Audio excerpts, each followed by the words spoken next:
నుండి మనము ఈరోజు వాక్యాన్ని ధ్యానం చేసుకుందాం. చూడండి, బైబిల్లో లూకా సువార్త 22 అధ్యాయం 28-30 వచనాలు మనం చదివినట్లయితే, లూకా సువార్త 22 అధ్యాయం 28, 29, 30 వచనాలు. లేఖనాలు వినండి, వాక్యాన్ని గ్రహించండి, గైకొనండి. నా శోధనలలో నాతో కూడా నిలిచి ఉన్నవారు మీరే గనుక నా తండ్రి నాకు రాజ్యమును నియమించినట్టుగా నా రాజ్యములో నా బల్ల యొద్ద అన్నపానములు పుచ్చుకొని సింహాసనముల మీద కూర్చుండి ఇశ్రాయేలు 12 గోత్రముల వారికి మీరు తీర్పు తీర్చుటకై నేనును మీకు రాజ్యాన్ని నియమించి ఉన్నాను. యేసు ప్రభు వారు సేవ చేసేటప్పుడు ఆయన ద్వారా ఎంతోమంది స్వస్థత పొందారు. గుడ్డివాళ్ళు కళ్ళు చూపు వచ్చింది, చెవిటి వారి చెవులు వచ్చినాయి, మోగోళ్ళు మాట వచ్చింది, ఇంకా జ్వరాలేంటి, పక్షవాయు వ్యాధి కలిగిన కుష్ఠరోగులు, చాంద్ర రోగులు, అనేక మంది స్వస్థత పొందారు, అనేక మంది విడుదల పొందారు, అనేక మంది చచ్చిన వాళ్ళు లేచారు. బైబిల్లో చచ్చిపోయి లేచినటువంటి వాళ్ళు 2-3 గురించి రాయబడింది. కానీ రికార్డు చేయబడిన అనేక అద్భుతాలు యేసు ప్రభు చేశాడు. నీళ్ల మీద నడిచాడు, రొట్టెలు తిన్నారు, చేపలు తిన్నారు, అనేక అద్భుతాలు చేశారు. యేసయ్య ద్వారా పొందుకున్నారు. కానీ శ్రమలు వచ్చినప్పుడు, యేసు ప్రభుని పట్టుకుంటాకు వచ్చినప్పుడు వీళ్ళందరూ లేరు. ఈ రొట్టెలు తిన్నవాళ్ళు లేరు, స్వస్థత పొందిన వాళ్ళు లేరు, మేలు పొందిన వాళ్ళు లేరు. ఏమైతే వచ్చారు వీళ్ళంతా? అడ్రస్ లేదు, పోయారు ఇక్కడ దరిద్రులు. అందుకని వాళ్ళందరూ పోయారు కనుక యేసు ప్రభుతో ఉన్న 12 మందితో యేసు ప్రభు వారు ఏమంటున్నాడు చూడండి. ఇప్పుడు మళ్ళీ చదవండి. అందరూ పోయారు. అప్పటి వరకు పబ్లిక్గా అసలు యేసు ప్రభు వారు ఒంటరిగా వెళ్ళటానికి వీల్లేదు. రోడ్లన్నీ జామ్, అరణ్యాలన్నీ జామ్. యేసు ఎక్కడ ఉంటే అక్కడ ఇల్లు నిండిపోయేది, రోడ్లన్నీ జామ్ అయిపోయి, అరణ్యాలు జామ్ అయి, మేలు పొందడానికి, రొట్టెలు తినటానికి, చేపలు తినటానికి, యేసయ్య ద్వారా స్వస్థత పొందడానికి పిచ్చ జనం వచ్చారు. మరి ఇప్పుడు కష్టాలు వచ్చినాయి యేసయ్యకి, శ్రమలు వచ్చినాయి యేసు ప్రభుకి, బాధలు వచ్చినాయి యేసుని ప్రభువుని పట్టుకెళ్ళడం. ఇప్పుడు ఎంతమంది ఉన్నారు అని యేసయ్య చెప్తున్నాడు. చూడండి, నా శ్రమలలో నాతో నిలిచిన వారు మీరే. ఎవరిని అంటున్నాడు? తనతో ఉన్న 12 మందితోనే ఆ మాట అంటున్నాడు. మరి మిగతా వాళ్ళు ఏమైనండి బాధ? లోకములో ఎంతోమంది క్రైస్తవులైన బడి వాళ్ళు ఉన్నారు. ఈ శ్రమల దినాలలో ప్రత్యేకంగా ఆయన శ్రమను తలుచుకుని యేసయ్యా నా కొరకేగయ్యా సిరివే పడ్డావయ్యా అని రోజుకు 1 గంట సేపు, 40 రోజుల్లో 1 గంట సేపు చొప్పున 40 గంటలు గడపలేకపోతే ఇంకా యేసు ప్రభుతో ఉన్నావని ఏంటి అసలు రుజువు? ఒక కన్న కొడుకుని తండ్రి అడిగాడంట, ఒరే పెద్దోడు అయినాక నన్ను బాగా ప్రేమిస్తావా, నన్ను చూస్తావా, నన్ను బాగా చూస్తావా?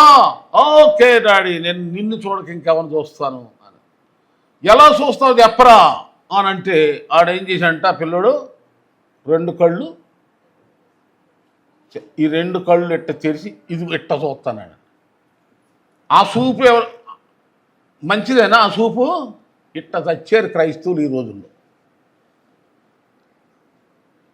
క్రియలు లేని విశ్వాసం. చూస్తా, కళ్ళు తెరిచి చూస్తే ఏమొస్తుంది? ఎవరే పిల్లగా ఆ పిల్లకాయ ఆ పిల్లగాడు ఎట్ట అర్థం లేకుండా మాట్లాడాడు. తండ్రికి అలాంటి క్రైస్తవులు ఎక్కువైపోయారు. అలా ఉండొద్దని ఈ మెస్సియా గ్రేస్ మందిర సంఘ బిడ్డలారా మీ అందరికీ నేను మనవి చేస్తున్నా. మనం ప్రత్యేకించబడిన వారంగా ఉండాలి. మీ దీన సేవకుడు నేను ఎలాంటి రోషంగా పౌరుషంగా ఉంటున్నాను, మీరు నాకంటే ఎక్కువగా ఉండాలని నేను కోరుకుంటున్నా. ఆమేన్, ఆమేన్. ఎక్కడైనా సరే 100 మందిలో నుంచోబెట్టండి మీ పాస్టర్ని. ఎక్కడ వాక్య విషయంలో, ప్రార్థన విషయంలో, తలాంతుల విషయంలో, ఏ విషయం ఎక్కడైనా కానీ కొంచెం కూడా ఎక్కడన్నా లోపం కనబడితేనా వాళ్ళందరి ముందే నేను సావుకని రెడీ అయిపోతా. అంత పౌరుషం. అలాగే క్రైస్తవులారా, ఇన్ని సంఘాలు ఎంతోమంది క్రైస్తవులు ప్రపంచంలో ఉన్నారు. వాళ్ళలాగా మీరుంటే ఏం ప్రయోజనం? యేసయ్య కూడా అదే బాధపడుతున్నాడు. రొట్టెలు తింటాకి ఎన్ని వేల మంది వచ్చారే, స్వస్థత పొందకి ఇంతమంది వచ్చారే, మేలు పొందకి ఇంత వచ్చారే. మరి ఇప్పుడు ఏంటి, ఎవరున్నారు నాతో? మీరే ఉన్నారు కదా. ఇప్పుడు నాతో మీరే ఉన్నారు కనుక ఇక చెప్తున్నాడు, చెప్పండి వాళ్ళకి ఆశీర్వాదాలు ఏం చెప్తున్నాడు. మీ దానిలో ఉన్న మాట అంతా అర్థం ఏంటంటే, నేను మిమ్మల్ని ఒక రాజ్యముగా చేస్తా. రాజ్యం అంటే ఒక పెద్ద కుటుంబంగా, ఒక ప్రజగా, ఒక గోత్రంగా, ఒక ఊరు, ఒక పట్టణాలు, ఫలానా ఊరికి ఫలానా పేతురు పేరు రాసేస్తారు, ఆంధ్రే పేరు రాసేస్తారు. మీ పేర్లే ఉండేలాగా మిమ్మల్ని ఒక పట్టణములాగా, ఒక రాజ్యములాగా, దేశములాగా, రాష్ట్రములాగా నేను మిమ్మల్ని గొప్పగా ఆశ్రయించేస్తానని చెప్పి దేవుడు ఆశ. కష్టాలలో తోడుండాలి, శ్రమలలో దేవునికి తోడుండాలి. అనుభవించిన యేసయ్యకి యేసు ప్రభుని పట్టుకెళ్తున్నప్పుడు ఆ శ్రమల వేదనలో యేసుతో ఈ 12 మంది ఉన్నప్పుడు యేసు ప్రభు వాళ్ళని అంటున్నాడు, నేను మీకు ఒక రాజ్యం. మనం మీకు 100 గజాలు 2 గజాలు కాదు, ఒక ప్రాంతాన్నే దేవుడు నీకు ఇచ్చునుగాక. అందరూ స్తోత్రం చెప్పండి. ఎప్పుడంటే యేసు ప్రభు కష్టాల్లో నీవు కూడా పాలు పంపులు పొందాలి. యేసు ప్రభువా నా కొర శ్రమ అనిపించవయ్యా, దుఃఖం అనిపించవయ్యా, కన్నీరు కార్చవయ్యా. యేసు ప్రభు కిస్మిస్ చేయకపోయినా పర్లేదు కానీ నా మరణాన్ని మాత్రం జ్ఞాపకం చేసుకోండి అని చెప్పాడు యేసు ప్రభు. కిస్మిస్ వద్దు, చేసుకున్నా చేసుకోకపోయినా మీ ఇష్టం, కానీ మరణమును మాత్రం జ్ఞాపకం చేసుకోండి, నా మరణాన్ని. ఎందుకంటే నా శరీరం తిని నా రక్తం త్రాగిన వాడే నిత్య జీవము గలవాడు, నేను వానిందు వాడు నా యందు ఉంటాడు. నా శరీరమే నిజమైన ఆహారం, జీవాహారం, నిత్య జీవం కొరకైన ఆహారము కనుక ఈ ఆహారం తినవాడు ఎప్పుడు బతుకుతాడు. మన్నాను తిన్నవాడు చచ్చాడు, బిర్యానీ తిన్నవాడు చస్తారు, కానీ ఈ నా శరీరం తిన్నవాడు నిరంతరమా బ్రతుకుతాడని ఆరోగ్యం స్వార్థం చెప్పారు. కనుక మనం గమనించేది ఏమనగా, యేసు ప్రభు వారి యొక్క శ్రమలలో పాలు పొందటం అంటే ఎలా? ఈ యొక్క కనీస ఉపవాస దినాల్లో ఆయన మరణాన్ని స్మరిస్తూ, ఎందుకొరకు ఆయన చనిపోయాడు ధ్యానిస్తూ నువ్వు ప్రార్థన చేసుకుంటే, ఇదిగో ఈ 2025 సంవత్సరంలో యేసుక్రీస్తు ప్రభు మరణంలో నువ్వు పాలు పొందినట్టు అవుతావు. దేవుడు నీకు సింహాసనం ఇచ్చునుగాక, నిన్ను ఒక రాణిలాగా, ఒక రాజులాగా కూర్చోబెట్టి, నిన్ను ఒక పట్టణంలాగా, ఒక దేశంలాగా, ఒక బస్తీ, ఒక గల్లీ, ఒక వీధి నీది అన్నట్టుగా దేవుడు ఆశ్రయించునుగాక. బంజారా హిల్స్ నీదవునుగాక కదా. హైదరాబాద్ సిటీలో ఏది గొప్ప? మరి అక్కడ ఏం చచ్చిందో తెలీదు. యేసునామములో దేశములో ఉన్నటువంటి ఉన్నతమైనటువంటి స్థలాలన్నీ దేవుడు నీకు ఇచ్చునుగాక. న్యూఢిల్లీ నీకు ఇచ్చునుగాక. ఆమేన్. మనం ఇందాక పాడే కదా, ఏమంటే ఆ పాట పాడండి. సర్వకృపా నీదివి, గట్టిగా ఆశీర్వించబడాలంటే పాడండి. సంపదలు కానీ ఏంటి ఆ స్వామివారి పాటలు గట్టిగా అబ్బో సకలము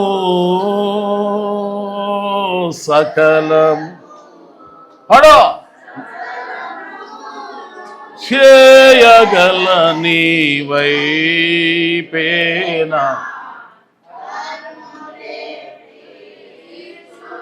అది ఎవరికి చూద్దాం మనం. సకలము చెయ్యగలం. నీకు ఏం చేసుకోవడం, నీ దగ్గర ఏమి తెచ్చింది, మన దగ్గర ఏమని చెప్పండి.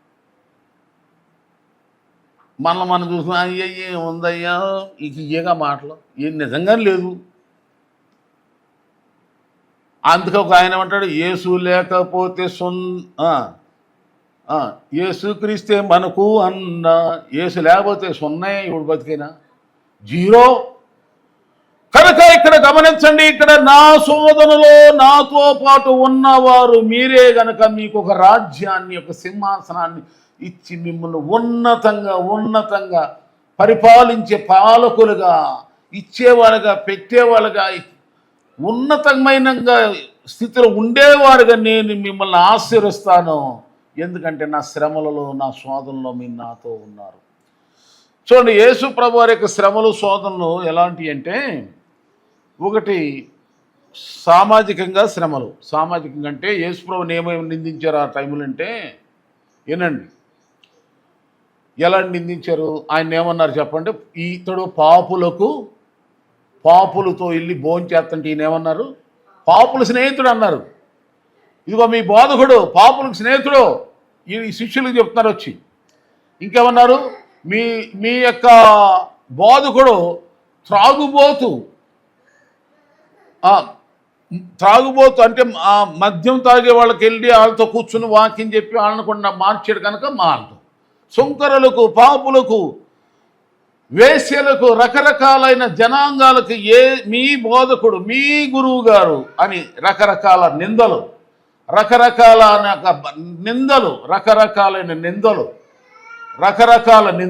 అలాంటి నిందల్లో వినండి, ఎవరైనా మీ నాన్నగారి గురించి, మీ తండ్రిని గురించి ఎవరైనా సరే అలా చెప్తే, మీకే వచ్చి చెప్తే మీరు ఊరుకుంటారా? మీ నాన్న మీ డాడీ ఇదిగో ఇలాంటి వాడు అని మీ పిల్లలైన మీకు మీ డాడీ గురించి చెప్పి ఊరుకుంటారా? ఊరుకోరు. సరే, మీ డాడీ గురించి ఊరుకోరు. ఒకవేళ మీ పాస్టర్ గారి మీద ఎవరైనా అలాంటి నిందలేస్తారు, ఊరుకుంటారా? యేసు ప్రభు వారి మీద అలాంటి నిందలు వేసిన శిష్యుడు ఎవరు కూడా వెనకలేదు. అది కష్టాల్లో తోడుంటామంటే. ఆమెన్ చెప్పండి. కష్టాల్లో తోడుంటామంటే అది. ఒక ఆమె యేసన్న గారికి పరిచర్య చేసేటువంటి ఇల్లు చర్చి తుడిచి ఒక ఆమె ఉండేదంట ఆ కాలంలో, పాత కాలంలో. అయితే ఒక రోజున, అంటే ఆయనకి వివాహం అవ్వలేదు, భార్య లేదు కనుక ఆయన చర్చి తుడిచేది. ఆమె వచ్చి ఆ పని చేసి పరిచర్య చేసిన తర్వాత ఆమె కూరగాయలు అయ్యగారికి ఇవ్వాలని చెప్పి, అప్పుడు నేను బాత్రూంలో స్నానం చేస్తున్నానమ్మా, అక్కడ పెట్టి వెళ్ళన్నానంట. ఆయన పెట్టి వెళ్ళిపోతా ఆమె పూలు కూడా అమ్ముకుంటుందో మరి పెట్టుకుంటుందో, ఆ పూలు ఏదో గుత్తి ఆ కూరగాయల్లోనే, అయ్యగారికి ఇచ్చే కూరగాయల్లోనే పెట్టేసి వెళ్ళిపోయింది. అప్పుడు ప్రార్థన అయిపోయిన తర్వాత సంఘంలో ఉన్నటువంటి వాళ్ళందరూ కూడా మరి అయ్యగారు తింటున్నాడో ఉంటున్నాడో అసలు ఏంటి సంగతి చూద్దామని చెప్పి ఆయన ఉన్న రూమ్లోకి వచ్చారు. ఆమె పూలగుత్తి విడిచి వెళ్ళిపోయిన సంగతి అసలు అయ్యగారికి తెలియదు. వీళ్ళు వచ్చారు, ఎవరు విశ్వాసులు. చూస్తే ఏం కనబడుతున్నాయి? పూలు కనబడు. అమ్మ, అయ్యగారు ఏదో అనుకున్నాం కానీ ఓహో పూల ఇంటి. అమ్మ ఇక ఆలోచించండి. ఇక ఆలోచన నేను చెప్పాలా, వివరించి మీకు అర్థమైపోయింది. తెల్లారేపాటికి విలేకరులు ఎవరు అనుకుంటారు? సంఘమే. ఇంకా బయట వాళ్ళు ఎవరన్నా చెప్తే వీళ్ళు తన్నాల్సిందలో వీళ్ళు ఏం చేస్తున్నారు? వీళ్ళు అందరికీ అయినా దేవుడేమన్నా ఊరుకున్నాడు ఆయన్ని? ఆ కాలంలో ఆయన పడ్డ బాధ అప్పుడే కూడుకుంటున్నాడంట. కడుపున కంచి తిని మంచి ఆగత పాపం అప్పుడప్పుడు దొంగ సచ్చినోళ్ళు లేని నిందలేసి గోల చేసి అంత అలర చేసి పాసుకుంటూ దుమా. ఆయన దేవుడు తన సేవకుల పక్షంగా ఉండి ఏం చేశాడంటే, ఆ నిందలేసిన వాళ్ళందరూ అడ్రస్ లేకుండా పోయారు. కానీ ఆయన్నైతే దేవుడు ఏం చేశాడు? ప్రపంచం అంతా. అందుకే మళ్ళా చెప్తూ ఉంటాం మేము, దేవుని సేవకుడు జోలు మాత్రం తీయకూడదు. నీకు అనుమానం ఉందనుకో, బాబు నాకు తెలియదు నాయన నన్ను పక్కదు. ఆమెన్. అంతే. రాగాలు తీసేవో ఇక అంతే సంగతి లేక మళ్ళీ శబ్దం రానివాడు దేవుడు. ఆమెన్. ఎవరి గురించి ఏం చెప్తున్నా, ఏ దైవజనుడి గురించి అయినా సరే ఎలా ఉండాలా? దైవసేవకుడు ఎందుకంటే దేవుడు ఎన్నుకున్న వాళ్ళు, దేవుడితో వాళ్ళు ఎన్నో కష్టాలను ఇస్తారో ఆయన పరిచయంలో అది ఎవరికి తెలుసు? తిండి లేకుండా అనేక సంవత్సరాలు, డబ్బులు లేకుండా అనేక సంవత్సరాలు ఉంటాం, బట్టలు లేకుండా, సుఖం అనేది లేకుండా ఎన్ని సంవత్సరాలు ఉంటాయి. ఇవన్నీ చెప్పుకుంటామా? ఎవరు తీరుస్తారు చెప్పుకుంటే? ఏనండి, యేసయ్యతో పాటు అనేక శ్రమలు అనుభవించారు కనుక దేవుడు వారికి రాజ్యమును, ఒక సింహాసనమును ఇచ్చాడు. ఈరోజు మన అంశంలో ఏంటంటే శ్రమలలో ద్వారా దీవెనలు. శ్రమల ద్వారా అనండి, శ్రమల ద్వారా అనండి, శ్రమల ద్వారా లోకంలో ఎన్నో శ్రమలు పడతాం, బాధలు పడతారు, కష్టాలు పడుతూ ఉంటారు. కానీ యేసయ్య కొరకు ఎలాంటి శ్రమలు అనుభవించాలో 4 మాటలు చెప్పి 4-5 మాటలు చెప్పి ముగిచ్చేస్తా. ఒకటి, ఇదేంటంటే ఫస్ట్ యేసయ్యతో ఆయన అనుభవిస్తున్న నిందలైనా దోషులనైనా ఏమండి అనేక అవమానాల్లో యేసుని విడవకుండా వీళ్ళు ఏం చేశారు? యేసుతోనే ఉన్నారు. అలాగే నేటి దినాల్లో క్రైస్తవ సంఘాన్ని ఎంతమంది విమర్శించినా, సేవకులను దూషించినా, ద్వేషించినా, క్రైస్తవత్వం అంటే హీనంగా ఎవరైనా ఎంచినా మనం ఎలా ఉండాలి చెప్పండి? ఇలాంటి కష్ట కాలములోనే దేవుని బిడ్డలుగా నమ్మకంగా ఉండాలే తప్ప నీవు ఆ నిందించేవాళ్ళు, దూషించేవాళ్ళు, ఏనం చేసేవాళ్ళు, రాళ్ళు వేసేవాళ్ళు పక్షంగా నువ్వు వెళ్ళావంటే ఇదిగో ఆ పోయిన వాళ్ళతో మనం పోతాం. అలా ఉండొద్దు. సోదరులు నిలబడు. ఎవరైనా మీరే చెప్తారుగా, కష్టాల్లో తోడున్న వాళ్ళు నిజమైన స్నేహితులు అంటారుగా. నిజమైన బంధువులు ఎవరయ్యా? శ్రమల్లో మన తోడుకున్న వాళ్ళే కదా. కష్టాల్లో మీకు తెలుసు కదండి. మరి మనం కూడా యేసు ప్రభు ఈ కష్టకాలంలో సేవలో కష్టాలు వస్తాయి. దేవుని పని విషయంలో సేవకుడు కష్టాలు అనిపిస్తూ ఉంటాడు, బాధల్లో. నా శ్రమలో మీరు పాలు పంచుకునటం మంచిది. ఎవరన్నారు ఈ మాట? ఫిలిప్పీలకు రాసిన పత్రిక 4వ అధ్యాయంలో ఉంది కదా. పౌలు అపోస్తలుడు అంటాడు, నా శ్రమలో మీరు పాలు పుచ్చుకొనుట, నా శ్రమలో, సేవకుని శ్రమలలో పాలు పుచ్చుకొనుట మంచిదా చెడ్డదా చెప్పండి. బైబిలో చదవరావు. ఎక్కడుంది ఆ మాటని తెరువు? ఎక్కడుంది? ఫిలిప్పీలకు రాసిన పత్రిక 4వ అధ్యాయంలో ఎన్నిసార్లు చెప్పాను నేను? పౌలు గారు దైవజనుడు అంటాడు, నా శ్రమలలో పాలు పుచ్చుకొనుట మంచిది మీకు. మంచి రోజులు, మంచి టయాలు ఎన్ని అవసరం లేదు. మంచిది ఏంటంటే సేవలో సహకారంగా ఉండు, యేసయ్య పరిచర్యలో తోడుగా ఉండు. శ్రమలలో, కరువులలో, కష్టాలలో, నిందలలో, దోషుల్లో ఈ లోకములో వస్తున్నటువంటి అనేకమైన క్రైస్తవులపై దాడులు జరుగుతాయి. అలాంటి దాడులలో దేవుని కొరకు నమ్మకంగా జీవించు. అప్పుడు దేవుడే నిన్ను ఒక రాజ్యంగా, ఒక సింహాసనమే కూర్చున్న అధికారిగా దేవుడు నిన్ను ఆశ్రయించును గాక. ఇక రెండవదికి వెళ్దామండి. మత్తయి సువార్త 26వ అధ్యాయంలో చూస్తే 42 నుండి చూస్తే అక్కడ యేసు ప్రభువారు గెత్సేమనే తోటలో ప్రార్థన చేస్తూ, మీరు ఇక్కడ మెలకువగా ఉండండి, శిష్యుల్ని 2-3 చెప్పి, మీరు నా కొరకు ఇక్కడ ప్రార్థన చేస్తుంటే నేను అటు ఇల్లు వస్తానండి. వీళ్ళు అలిసిపోయి పడుకున్నారు. అలిసిపోయినప్పుడు యేసు ప్రభువారు వాళ్ళని ఏమనలా, తిరిగి వచ్చి అన్నాడు, సరేలే మీరు మీ ఆత్మ సిద్ధమే కానీ శరీరం బలహీనంగా ఉంది, కొంచెం మీరు బద్ధకంగా ఉన్నారులే అని ఏమన్నాడంటే విశ్రాంతి. అంటే ఆ యేసు ప్రభువారు అన్నారు అక్కడ, యేసు ప్రభువారు వాళ్ళతో ఏమన్నాడంటే చూడండి అక్కడ ఏముందో, తన శిష్యుల యొద్దకు వచ్చి 45వ వచనం, 26వ అధ్యాయం 45వ వచనంలో ఉందండి. తన శిష్యుల యొద్దకు వచ్చి, ఇక నిద్రపోయి అలసట తీర్చుకోండి. అంటే అలిసిపోయి ఉన్నారు యేసయ్యతో. అలిసిపోయి యేసు ప్రభు సేవలో యేసయ్యతో నిద్రారాలు మానేసి అలిసిపోయి ఉన్నారు. అంతకుముందే కష్టాల్లో పాలు పుచ్చుకున్నారు, ఇప్పుడేమో అలిసి సొలిసిపోయి ఉన్నారు. ఈ అలిసి సొలిసి ఉన్న వారితో యేసయ్య అంటాడు, మీరు విశ్రాంతి తీసుకోండి. అంటే మత్తయి సువార్త 11:28 ఏముంటుందంటే, ప్రయాసపడి భారం మోసుకొనుచున్న జనులారా నా ఎదుగు రండి, నేను మీకు విశ్రాంతి, శాంతి, చెప్పండి, శాంతిని ఇస్తాడు. శాంతి. యేసయ్య శ్రమలలో మనం పాలు పొందితే, ఈ ప్రార్థనలో అలిసిపోతే, గొంతు బొంగురయ్యేంత విధంగా ప్రార్థన చేస్తే, పాటలు పాడిన గొంతు బొంగురైందయ్యా అన్నవాళ్ళు ఎవరైనా ఉన్నారా? ఇంట్లో కరుచుకుని గొంతు బొంగురైంది, గొంతు పోయిందనే వాళ్ళు ఉన్నారు. కానీ పాటలు పాడి ప్రార్థన చేసి అలిసిపోయి ఉన్నారా? అయ్యా ఉపవాసాలు ఉండి నా శరీరం చిక్కిపోయిందయ్యా అనేవాళ్ళు ఉన్నారా? అవి కావాలి. అలాంటి చెప్పండి మీరు. యేసయ్యా నీ పరిచర్య కోసం అలిసిపోయాను.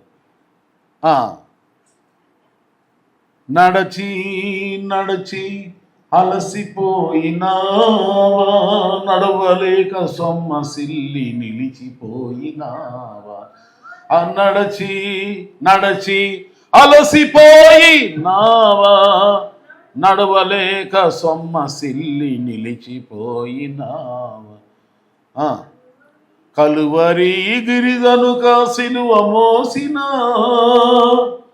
నజరేయుడేసు నీ ముందు నడువగా, యేసు వైపు చూడు నీ భారమ. ఎవరెవరనుకో చూడమాకండి, యేసు వైపు చూడు. నీ అలసటలు నువ్వెంతైతే అలసిపోయావో, యేసయ్య కొరకు అలసిపోయావో, ఆ అలసటకు తగిన ఫలం నువ్వు పొందాలంటే యేసు వైపు చూడు. దేవుని కొరకు అలసిపో, దేవుని కొరకు ప్రయాసపడిపో. గొంతు మంట పుట్టేదాకా మోకాళ్ళు నొప్పులతో ఇరిగిపోయేటట్టుగా మోకాళ్ళ ప్రార్థన ఉందా? అలసిపోయే ఎప్పుడన్నా ప్రార్థన చేసి పాడి పాడి గొంతు నొప్పి వచ్చింది, ప్రార్థన చేసి చేసి గొంతు బొంగురైంది ఎప్పుడన్నా? ఇదే ప్రభువులు అలసిపోవటం. అందుకని బైబిల్ ఏం చెప్తుందంటే, ప్రభువునందల ప్రయాసం వ్యర్థము. యేసయ్యేమో మన కోసం రక్తం కార్చాడు, ఏ పాపమెరుగని అని ఓ దీర్ఘ పాటలు పాడుకుంటారు. ప్రార్థన చేస్తున్నావా? యేసయ్య కొరకు ఒక్క పూట కూడు మానగలుగుతున్నావా? యేసు ప్రభు కొరకు నీ దేహం అలిసిపోతుందా? యేసు ప్రభు కొరకు కన్నీరు ఒక బొట్టన కారుస్తున్నావా? యేసు శిరవలను తలుచుకుని ఆయనలో దుఃఖం పంచుకుంటున్నావా? ప్రయాసపడుతున్నా. ఇదిగో అలా అలసిపోయిన వారికి, ప్రభువులో అలసిపోయిన వారికి, ప్రార్థనలు అలసిపోయిన వారికి, భక్తిలో అలసిపోయిన, ఉపవాసాల చేత మందిరానికి వచ్చి వెళ్ళటం ద్వారా ప్రయాసపడి గాలి వానల చేత కొట్టబడుచున్నదానా, నీ లాంఛనములతో నేను నీకు ఇల్లు కడతాను అని దేవుని యొక్క వాగ్దానం మనకి ఇలా రాయబడుతుంటే, దేవుని ఆశీర్వాదాలు పొందుకోవాలని మీ అందరికీ నేను మనవి చేసుకుంటూ, మరి మూడో పాయింట్ ఏంటంటే చూడండి, ఒకటేమో నిలవాలి, యేసు ప్రభు వారికి శ్రమలలో ఉండాలి, తోడుగా ఉండాలి, సంఘంలో ప్రార్థనలో నిలబడండి, సమాజంలో దేవుని కొరకు నిలబడండి, ప్రభు కొరకు ప్రయాసపడండి. రెండో విషయం. మూడో విషయం ఏంటంటే పేతురు గారు అంటే యేసుని వెంబడిస్తానంట, పట్టుకెళ్ళిపోతున్నాను కదా యేసు ప్రభుని, పట్టుకెళ్ళిపోతాడుగా యేసు ప్రభుని వెంబడిస్తూ ఉండగా ఒక అమ్మాయి పిల్ల చూసి, ఇదిగో నువ్వు యేసు ప్రభుతో నువ్వు ఆయన శిష్యుడు కదా, కాదు 3 సార్లు అబద్ధం ఆడేశాడు. అబద్ధం ఆడిన తర్వాత పశ్చాత్తాపడ్డాడు. లూకాసు వార్త 12:52 అధ్యాయం 22, 54, 61, 62 వచనాల్లో మనం చూస్తాం ఈ మాటలో. ఇక్కడ ఈ మాట ఎందుకు చెప్పానంటే, యేసు శిలువ శ్రమలు మనం ధ్యానించుకుంటున్నప్పుడు మనలో జరిగే ఇంకో మార్పు ఏంటంటే, పాప క్షమాపణ పొందుతాం. ఏం పొందుతాం? ఎందుకంటే మనం ప్రార్థనలో అలా ప్రయాసంతో వచ్చినప్పుడు మన పాపాలను, మన దోషాలను, మన అతిక్రమాలను, తప్పుల్ని దేవుడు చూపిస్తాడు మనకి. అప్పుడు మనం ఏం చేస్తాం? పశ్చాత్తాప పడతాం. ఇక్కడ జరిగింది అది. పేతురు గారు యేసు ప్రభుని వెంబడిస్తున్నాడు, వాళ్ళు చూశారు. ఇంత ముందే చెప్పాడు యేసు ప్రభు వారు, నువ్వు నన్ను ఎరగనని ముమ్మారు అబద్ధం ఆడతావు అనండి. యేసు ప్రభు వారు అక్కడ ఏమనుందంటే, యేసు ఎప్పుడైతే ఈయన అబద్ధాలు ఆడాడో 61వ వచనంలో 61లో ఉంది. ఇది 22 అధ్యాయం 61లో ఏమనుందంటే, లూకాసు వార్త 22:61 ఏమని ఉంటుందంటే, పశ్చాత్తాపడ్డాడు, వెలుపులు పోయి సంతాపడి ఏడ్చాడు. చూడండి ఎందుకు అక్కడ మొదట్లోనే మనం చూస్తున్నాం. 54లో ఏమన్నదంటే, పేతురు వెంబడించుచుండగా, యేసు ప్రభుని పట్టుకెళ్తా ఉన్నప్పుడంట పేతురు ఏం చేస్తాడంట? వెంబడిస్తున్నాడంట. ఎవరైతే ఈ ప్రార్థనలో దేవునిలో ఫాలోయింగ్ ఉంటుందండి, మన లోపాలను, తప్పులను దేవుడు చూపిస్తాడు. అప్పుడు మనం పవిత్రపరచబడతాం. ఇక అర్థం చేసుకోండి అండి. నాలుగోదిగా చూస్తే యేసు ప్రభు వారు శిలువ మీద వేలాడుతున్నాడు. కుడి పక్కన ఎడమ వైపున దొంగలు ఉన్నారు. ఎడమవైపున దొంగ ఏమన్నాడు? నువ్వు దేవుడు అయితే నిన్ను నువ్వు రక్షించుకో, మమ్మల్ని అని దూషించాడు. కుడి వైపున దొంగ ఏమన్నాడు? అరే నాయన, నువ్వు నేను చేసే తప్పులకి మనకి ఈ శిక్ష కరెక్టే, కానీ ఈయనకైతే ఈ శిక్ష అమానుషం. అన్యాయం అని ఏడుస్తున్నాడు. అని ఏమన్నాడంటే, నీ రాజ్యంతో నీ వచ్చినప్పుడు నన్ను కూడా అన్నాడు. అన్నగానే వెంటనే నేడే నువ్వు నాతో పరదేశంలో, అంటే యేసు ప్రభు వారు శ్రమలలో సిలువలో వేలాడుతూ కాసేపుడికి చచ్చిపోతాను అనుకున్న ఈయన దేవుడని నమ్మాడే అతను గొప్పతనం అన్నమాట. ఆమె కాసేపుడికి చనిపోతాడు యేసు ప్రభు. ఆ చనిపోయే టైంలోనే కుడి పక్కన ఉన్నవాడు చూసి ఈ చనిపోతున్న వ్యక్తి నన్నేమి రక్షిస్తాడు అనుకోవాలా. ఆ శ్రమలలో వేలాడిపోయి ప్రాణం పోతున్న యేసయ్యని చూసి, అయ్యా నేడు నీతో నీ రాజ్యంలో నన్ను, అన్నము లేని ఇంట్లో పేదరికంతో ఉన్నటువంటి వాళ్ళ దగ్గరికి వెళ్ళి, అమ్మ నాకు 4 రోజులు భోజనం పెట్టంటే అసలు లేనా మనకేం పెట్టింది. అలాగే యేసు ప్రభు ప్రాణం పోయేటప్పుడు అది అతను గొప్పతనం. అలా గుర్తించాడు. అయ్యా నేటి దినాలలో మీరు నేను కూడా అమ్మ యేసు క్రీస్తు వారి యొక్క మరణంలో ఉన్న విలువను గుర్తించుకుంది. మనం యేసయ్య నీ రాజ్యంలో నన్ను గుర్తు చేసుకో, ప్రభువా నీ ఆశీర్వాదాల్లో నన్ను గుర్తు చేసుకో, నీ మేలుల్లో నన్ను గుర్తు చేసుకో, నీ కృపలో నన్ను గుర్తు చేసుకో అని ఏం చేయాలి. అప్పుడు దేవుని దగ్గర పడి ప్రార్థన చేసుకునే రోజులు ఇవి ఏమండి. అప్పుడు ఆయన అన్నాడు, ఎల్లుండో తర్వాత అనలా, నేడే నాతో కూడా నీకు పరదేశంలో.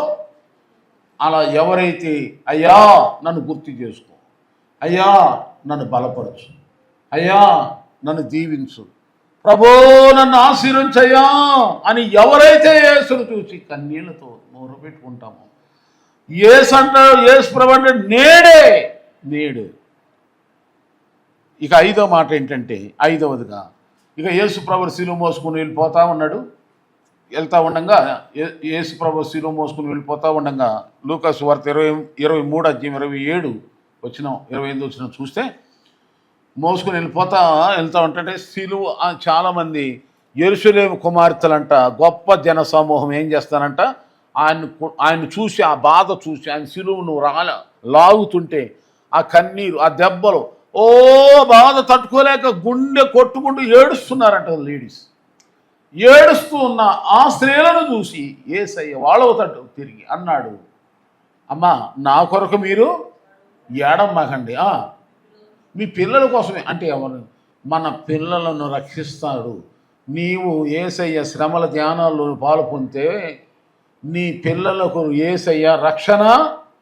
అంటే నువ్వు వచ్చి ఇక్కడ శ్రమల ధ్యానాలు ప్రార్థనలు అంటావు, కానీ నువ్వు ఇక్కడ వచ్చిన నీ కుటుంబ క్షేమం కోరుకుంటావా లేదా, ప్రార్థన చేసుకుంటావా లేదా. అప్పుడు దేవుడు నువ్వు అన్నాడకపోయినా యేసయ్య నా కొరకు ఇంత శ్రమ దుఃఖం అని నువ్వు దేవుని దగ్గర కన్నీరు మున్నీరుగా కారుస్తున్నవే, ఆ కన్నీరు మున్నీరే నీ పిల్లలకి కోటల్లాగా, రక్షణ కోటల్లాగా దేవుడు ఏం చేస్తాడు, భద్రత అనుగ్రహిస్తాడు నీ పిల్లల చుట్టూ, నీ పిల్లల ప్రయాణాల్లో, నీ పిల్లల పనుల్లో, రాబోయే దినాల్లో గొప్పవారుగా దేవుడు చేస్తాడు. అప్పుడు ఆ పిల్లలు పెద్దోళ్ళు అయ్యి, అమ్మో నేను ఇలా ఉన్నానంటే ఈ రోజున మా అమ్మ నేను పని చేస్తాను, మా అమ్మ వెళ్ళి మందిరంలోకి వెళ్ళి దేవుని దగ్గరికి ఏడ్చేదే, కన్నీరు కార్చేది మా తల్లి కన్నీరు ప్రార్థన, మా తల్లిని ప్రార్థనని వాళ్ళు రేపు గొప్పగా చెప్పుకుంటారమ్మా. అయ్యా అందుకని ప్రార్థనకి డబ్బులా, చదువు కావాలా, దేవుని దగ్గర కన్నీరు మున్నీరుగా ప్రార్థన చేయడానికి ఏమైంది. యెరూషలేము కోసమే ఏడవండమ్మా. చూసారా, అంత సిలువ వ్యాధుల్లో ఉండి, భారములో ఉండి, బాధలో దుఃఖంలో ఉండి, మోయలేని బరువులు మోసుకెళ్తున్న యేసయ్య, అమ్మా నా కొరకు ఏడమ్మకండి అమ్మా, మీ కొరకు ఎంత జాలి కలిగినాడు యేసయ్య. మరి అలాంటి గొప్ప రక్షణానందం కుటుంబానికి దీవెన వద్దా మీ పిల్లలకి? ఎలా ఉండబుద్ధేస్తుంది మీకు ఈ రక్షణ, ఇంత ఆశీర్వాదాలు పొందడం కనుక 5 ఆశీర్వాదాలు శిలువ శ్రమల ధ్యానాల ద్వారా, ఈ శ్రమల ద్వారా 5 రకాలైన ఆశీర్వాదాలు. ఒకటి, ఆయనతో నిలిస్తే, ఈ ప్రార్థనలోకి వచ్చి నిలబడితే, ప్రార్థనలో దేవునితో క్రీస్తు కొరకు నువ్వు నిలబడినట్లయితే సింహాసనం పరలోకం, నువ్వు యేసయ్య కొరకు ఎన్నో విషయాలు నువ్వు అలిసిపోతావు, ఇసిగిపోతావు. దేవునిలో ఎప్పుడైనా అలిసావా? ప్రార్థనలో అలసిపోయావా? మోకాళ్ళ ప్రార్థనలో, ఉపవాస ధ్యానాలలో అలసిపోయావా? బైబిల్లో కీర్తన గ్రంథాలు చదువుకుంటూ వెళ్ళిపోతే నా కన్నులు గుంటలు పడ్డాయంటాడు, నా శరీరం కృషించిపోయిందంటాడు, నా మోకాళ్ళు వీక్ అయిపోయిన, బలహీనమైపోయిన ప్రార్థనలో, ఉపవాసం వల్ల అని ఎంతో భక్తులు ప్రార్థన. నువ్వు దేవుని విషయంలో అలసిపోతున్నావా? అలసిపోతే నీకు శాంతి ప్రభువులో ఎక్కడ అలసిపోవాలో అక్కడ అలసిపో. మూడవదిగా పాపాలు క్షమించబడతాయి, దోషాలు తుడిచేయబడతాయి. నాలుగవదిగా పరలోక ప్రాప్తి, దేవుని రాజ్య బిడ్డగా, దేవుని రాజ్య బిడ్డగా, దేవుని రాజ్యంలో ఒక ఒక మంచి వ్యక్తిగా దేవుడిని ఆశ్రయిస్తాడు, ఆయన రాజ్యంలో స్థానం ఇస్తాడు. ఇక ఐదవదిగా నీ పిల్లలకి, నీ ఇంటికి పూర్ణమైన రక్షణ, సంతోషకరం, ఆశీర్వకరం. దేవుడు తన మహాకనికర కటాక్షాలు, శిలువ శ్రమల ధ్యానాల్లో పాలు పొందిన అందరికీ ప్రభు దయచేయను గాక. God bless you all.